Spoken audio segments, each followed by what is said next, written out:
दोस्तों, कभी-कभी मैं सोचता हूँ कि ये आंदोलनों को कौन जन्म देता है? आप भी सोचते होंगे, आखिर ये आंदोलन कैसे जन्म लेता है?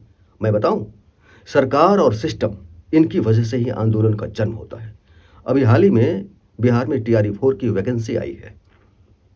अजीब लोचा है यार।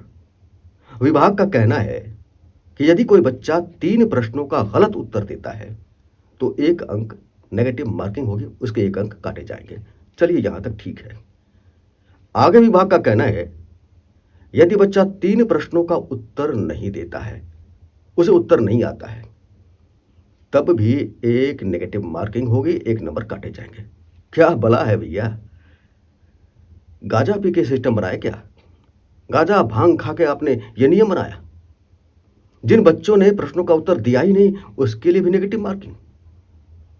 विभाग का कहना है कि अगर आप प्रश्न का उत्तर नहीं जानते, तब भी आपको इंडिकेट करना होगा, बताना होगा कि आप प्रश्न का उत्तर नहीं जानते, गोला को भरना पड़ेगा। क्या गोला भरने में समय नहीं लगता? छात्रों का समय जो बर्बाद होगा, उसका जिम्मेदार कौन होगा? केवल और केवल विभाग।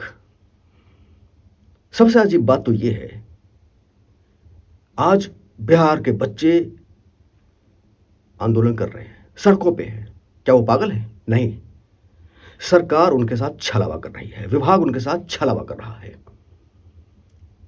सरकार को, विभाग को चाहिए कि छात्रों की बातों को सुने और टीआरई 4 के नियमों में बदलाव करे।